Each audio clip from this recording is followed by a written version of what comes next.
هلو حبايب قلب أمولة من جوه، عاملين ايه؟ يا رب تكونوا كويسين، وحشتوني قد الدنيا. باين على اللوك اللي انا عاملاه ان انا عندي مناسبه النهارده، فقلت اوريكم انا جبت ايه من عند اهداء ديزاين. هحط لكم البيج هنا. اهداء عملت عندها 2 سوت، واحده بيضه وواحده سودا، جامدين يا جماعه. ابعتوا لها بس المقاسات وهي بتعمل لكم اي حاجه انتوا عايزينها. بصوا السوت دي هي دي البيضه اللي انا جبتها من عندها، شيك قوي قوي قوي قوي قوي. بصوا هو عباره عن 3 قطع، التوب ده معاهم والبليزر والبنطلون، التلاتة مع بعض كده للي بيحبوا يلبسوا قوي قوي الستايل ده. الصراحة اول مرة اجربه وعجبني قوي قوي كست على بعض، شكلها حلوة قوي قوي. وكمان الشغل اللي فيها تحفة تحفة تحفة. هحط لكم اكونت اهداء هنا. انا عايز طبعا اوريكم التوب ده من على قريب كده. انا من عشاق ان انا البس الحاجات دي وهي مفتوحة كده، بتكون تحفة تحفة في اللبس. بصوا التفاصيل بتاعة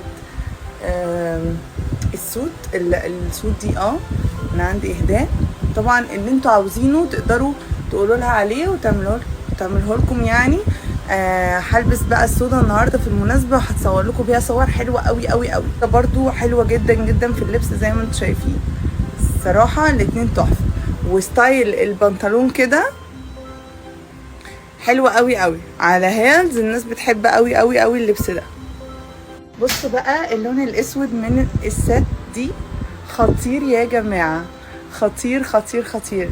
قلت البس عليه كده بيلت اسود فيه جولد، عشان لابسه جولد كده، وبجد بجد تحفه تحفه تحفه. اخترت ان ده يكون الاوتفيت النهارده من عند اهداء ديزاين، لان بجد حلوه قوي قوي في اللبس وشكله حلو قوي قوي.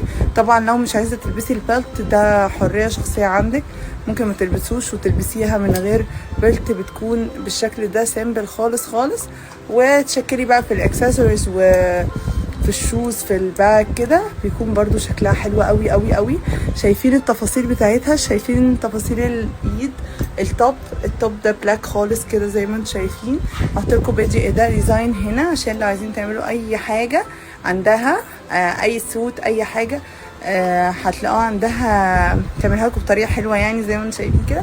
لو عايزين معروفه الاسود سيد الالوان. طبعا عشان انا لابسه عامله الميك اب على احمر كده، فلبست شوز حمراء وباك حمراء، عشان هو سامبل خالص خالص بلاك بس، بلاك ان جولد. يعني انا حطيت بس جولد كده لان انا بحب الصراحه الجولد قوي قوي. زي بصوا يعني الدهب كله جولد، ف بصراحه يعني عاشقه عاشقه عاشقه للاكسسوارز الجولد.